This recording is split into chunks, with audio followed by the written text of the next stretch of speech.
जय श्री कृष्णा। राधे राधे दोस्तों, आप सभी को पुत्रदा एकादशी की हार्दिक शुभकामनाएं। आप सभी का दिन शुभ और मंगलमय हो। आप सभी पर भगवान विष्णु अपना आशीर्वाद सदैव बनाए रखें। आज की वीडियो में हम जानेंगे कि साल 2025 की पहली एकादशी यानी कि पुत्रदा एकादशी का व्रत कब किया जाएगा, एकादशी की पूजा का शुभ मुहूर्त क्या रहेगा, एकादशी तिथि कब से प्रारंभ होगी, कब समाप्त होगी, व्रत पारण का शुभ मुहूर्त क्या रहेगा और इस दिन आपको क्या करना चाहिए, क्या नहीं करना चाहिए और पूजा विधि क्या रहेगी। तो आप सभी लोग हमारे साथ जुड़े रहिएगा और वीडियो को पूरा जरूर देखिएगा।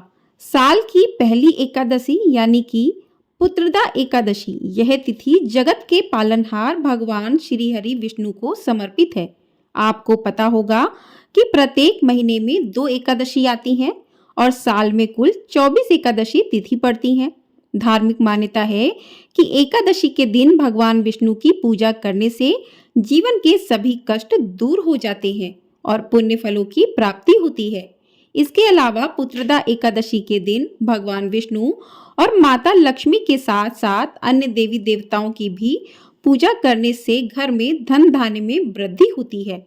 तो प्रिय भक्तों, आपको बता दें कि साल 2025 में पहली एकादशी बेहद खास है और यह पौष मास के शुक्ल पक्ष की एकादशी तिथि पर मनाई जाएगी, जिसे पुत्रदा एकादशी या बैकुंठ एकादशी भी कहा जाएगा। और पौष पुत्रदा एकादशी का व्रत करने से भक्तों को पुत्र रत्न की प्राप्ति होती है। यह व्रत बहुत ही फलदायी माना गया है। पुत्रदा एकादशी का व्रत प्रत्येक साल में 2 बार रखा जाता है। पुत्रदा एकादशी का व्रत रखकर सच्चे मन से भगवान श्री हरि की पूजा अर्चना करने से भक्तों को संतान सुख की प्राप्ति होती है और संतान को लंबी उम्र का आशीर्वाद प्राप्त होता है। साथ ही इस व्रत को सही तरीके से रखने से परिवार के सभी सदस्य मानसिक और शारीरिक रूप से स्वस्थ रहते हैं। यदि व्रत को विधि पूर्वक रखा जाए तो भगवान विष्णु और माता लक्ष्मी की कृपा अपने भक्तों पर हमेशा बनी रहती है। आइए अब जान लेते हैं कि एकादशी तिथि कब से प्रारंभ हो रही है और कब समाप्त हो रही है। तो एकादशी तिथि प्रारंभ हो रही है 9 जनवरी गुरुवार दोपहर 12:23 से और एकादशी तिथि की समाप्ति होगी 10 जनवरी शुक्रवार सुबह 10:19 पर। यानी कि एकादशी 9 जनवरी दोपहर से लगेगी और 10 जनवरी की सुबह 10:19 पर एकादशी तिथि समाप्त होकर द्वादशी तिथि लग जाएगी।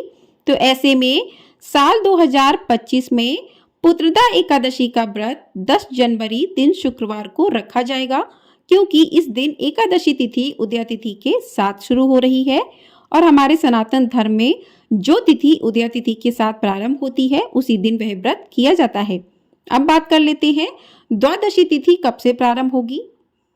तो द्वादशी तिथि प्रारंभ होगी 10 जनवरी शुक्रवार सुबह 10:20 से और समाप्त होगी 11 जनवरी शनिवार सुबह 8:21 पर।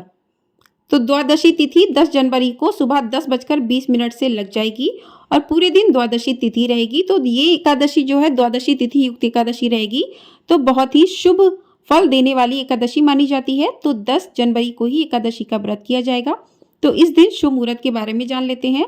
सूर्योदय होगा सुबह 7:14 पर, सूर्यास्त होगा शाम 5:41 पर। ब्रह्म मुहूर्त रहेगा सुबह 5:38 से लेकर 6:26 तक। उसके बाद अभिजीत मुहूर्त रहेगा दोपहर 12:13 से लेकर 12:55 तक। प्रातःकाल पूजा का शुभ मुहूर्त रहेगा सुबह 5:54 से लेकर 7:15 तक और सायंकाल की पूजा का शुभ मुहूर्त रहेगा शाम 5:42 से लेकर 7:04 तक। राहु काल सुबह 11:28 से लेकर 12:28 तक रहेगा। तो राहु काल में कोई भी पूजा पाठ नहीं करना चाहिए, वो शुभ फल देने वाला नहीं होता है। तो इन शुभ मुहूर्त में आप एकादशी की पूजा कर सकते हैं। अब बात करते हैं व्रत का पारण आपको किस समय करना चाहिए। तो आपको बता दें कि एकादशी के व्रत का पारण 11 जनवरी 2025 दिन शनिवार सुबह 7:14 से लेकर 8:21 तक। तो इस बीच में आपको एकादशी के व्रत का पारण करना है और एकादशी के व्रत में जितना महत्व व्रत का होता है उससे अधिक महत्व व्रत के पारण का होता है। तो एकादशी के व्रत का पारण शुभ मुहूर्त में ही करें, तभी आपको अपने व्रत का पुण्य फल, पूरा फल जो है प्राप्त होता है। अब बात करते हैं कि इस एकादशी पर आपको पूजा किस प्रकार से करनी चाहिए। तो प्रिय भक्तजनों, आपको एकादशी के दिन सुबह जल्दी उठकर स्नान आदि कर लें। उसके बाद स्वच्छ वस्त्र धारण करें। उसके बाद पूजा की सभी सामग्री एक जगह पर एकत्रित कर लें। उसके बाद पूजा आरंभ करें। तो इसके लिए आप एक साफ चौकी ले लें, उस पर पीले रंग का आसन बिछा लें और आसन पर आपको भगवान विष्णु, माँ लक्ष्मी की प्रतिमा, आपके पास जो भी प्रतिमा है आप उसको पाटे पर स्थापित करें। तो थोड़े से नीचे पुष्प का आसन देकर या फिर तिल का आसन देकर भगवान को विराजमान करें। आपके पास यदि लड्डू गोपाल की मूर्ति है तो उसे भी जरूर विराजमान करें। कहते हैं इस दिन बाल गोपाल के रूप की पूजा करने से जो है संतान की प्राप्ति होती है। तो इस दिन बाल गोपाल की, लड्डू गोपाल की पूजा जरूर करें और भगवान गणेश की स्थापना करें सर्वप्रथम। तो इस प्रकार से स्थापना करने के बाद सभी का जल से अभिषेक करें। लड्डू गोपाल आपने रखे हैं तो उनको अच्छे से स्नान करवाएं, पंचामृत से स्नान करवाएं और आपने फोटो रखी है तो उसको भाव स्वरूप छींटे देकर स्नान करवाएं। स्नान करवाने के बाद सभी को तिलक लगाएं। भगवान गणेश को जो है रोली कुमकुम का तिलक लगाएं और तिल का जो है आप प्रयोग करें इस दिन, क्योंकि एकादशी की पूजा में चावलों का प्रयोग नहीं किया जाता है। तो भगवान विष्णु को तिलक करें, माँ लक्ष्मी को कुमकुम रोली अर्पित करें, सिंदूर अर्पित करें और कान्हा जी को जो है आप तिलक करें और तिलक करके सभी को वस्त्र जो है आप अर्पित करें। वस्त्र अगर आपने नहीं लिए हैं, लड्डू गोपाल के पास जो है, लड्डू गोपाल को आप ऊनी वस्त्र इस टाइम जो है पहना सकते हैं और आपके पास कलावा है तो कलावा आप वस्त्र रूपी जो है अर्पण कर सकते हैं। और भगवान गणेश को आप जनेऊ अर्पित कीजिए, भगवान विष्णु को जनेऊ अर्पित कीजिए। तो इस प्रकार से पूजा अपनी जो भी षोडशोपचार विधि से पूजा कीजिए, धूप दीप नैवेद्य अर्पित कीजिए। उसके बाद आप जो है भोग अर्पित कीजिए। तो भगवान गणेश के भोग में आपको तुलसी का प्रयोग नहीं करना चाहिए, इस बात का ध्यान रखिएगा। और भगवान विष्णु को आप जो भी भोग अर्पित करते हैं उसमें तुलसी का प्रयोग जरूर करना चाहिए। और इस एकादशी पर भगवान विष्णु को तिल का भोग जरूर लगाएं। तिल का भोग लगाना बहुत ही शुभ माना जाता है। तिल और गुड़ का भोग लगाएं और लड्डू गोपाल को आप विशेष रूप से दूध जरूर अर्पण करें। तो दूध जरूर अर्पण करें। तो इस प्रकार से भोग लगाएं, दीपक जलाएं और उसके बाद आप हाथ में थोड़े से तिल लेकर पुत्रदा एकादशी व्रत की कथा को सुने। कथा आपको हमारे चैनल पर मिल जाएगी, तो आप लोग कथा को अवश्य सुनिएगा। कथा सुनने के बाद आप भगवान विष्णु की आरती करें, भगवान गणेश की आरती करें और आरती करने के बाद आज क्षमा प्रार्थना करें कि पूजा में यदि आपसे जो भी भूल चूक हुई है उसके लिए क्षमा करें। तो इस प्रकार से आपकी एकादशी की पूजा जो है वो पूर्ण हो जाएगी। इसी प्रकार से आपको शाम को भी स्नान नहीं करवाना है, दीपक जला देना है, भोग लगा देना है, शाम की पूजा करनी है। फिर अगले दिन आपको व्रत का पारण करने से पहले सुबह उठकर स्नान आदि कर लें। रात्रि में हो सके तो जागरण करें, अच्छा माना जाता है एकादशी पे जागरण करना भगवान का। और अगले दिन जो है स्नान आदि करके जिस प्रकार से आप पूजा आपने की है उसी प्रकार से आप पूजा करें और अगले दिन जो है स्नान करवाएं। आप जो भी आपने भोग प्रसाद बनाया है वो भोग प्रसाद लगाएं। भोग प्रसाद लगाने के बाद जो है आप दान करें। ब्राह्मणों को दान करना अवश्य माना जाता है, बहुत ही ज़्यादा आवश्यक है।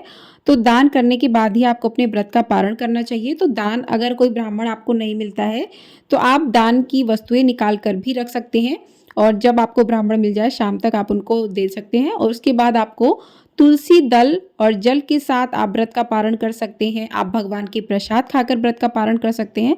तो इस प्रकार से आप अपने व्रत का पारण करें। इस प्रकार से आपको एकादशी के व्रत का पूरा फल प्राप्त होता है। तो इस प्रकार से ही आप जो है व्रत करें, पूजा करें और भगवान को जो है पूरे श्रद्धा भाव से भगवान का ध्यान करें। कहते हैं जी, जिस भी पूजा में भगवान के लिए भक्तों की श्रद्धा होती है तो भगवान अपने भक्तों की श्रद्धा को जरूर देखते हैं और उनकी सभी मनोकामनाओं को जरूर पूरा करते हैं। तो इसी प्रकार से जो भी भक्त सच्चे मन भाव से व्रत करते हैं, भगवान विष्णु और माँ लक्ष्मी का आशीर्वाद उन पर बना रहता है। और आपको एक चीज़ और बता दें कि आप जिस दिन व्रत का पारण करते हैं उस दिन आप सात्विक जो है भोजन करें और तामसिक भोजन का आपको उस दिन उपयोग नहीं करना है, आपको नहीं खाना है उस दिन। क्योंकि कुछ लोग करते हैं कि व्रत का पारण तो हो गया है तो लहसुन प्याज की सब्जी खा लेते हैं, तो ऐसा आपको नहीं करना चाहिए। आप द्वादशी के दिन व्रत का पारण करेंगे तो उस टाइम भी आपको जो है प्याज लहसुन नहीं खाना, आपको सादा भोजन ही करना है व्रत का पारण करते समय। और इस दिन जो है द्वादशी के दिन आप चावल का प्रयोग कर सकते हैं। एकादशी के दिन चावल नहीं खाए जाते हैं, लेकिन द्वादशी के दिन व्रत के पारण में चावल ज़रूर खाने चाहिए। और अगर आपका प्रदोष का व्रत है तो आप जो है तुलसी दर और जल या फिर मौसमी फल के साथ व्रत का पारण कर सकते हैं और प्रदोष का व्रत फिर जो है रख सकते हैं। तो इस प्रकार से आप अपने व्रत कर सकते हैं। तो इसी के साथ इस वीडियो को करते हैं यहीं पर एंड। मिलते हैं अगली वीडियो में। वीडियो पसंद आई हो लाइक कर दीजिएगा। कमेंट बॉक्स में जय श्री कृष्णा राधे राधे अवश्य लिखिएगा।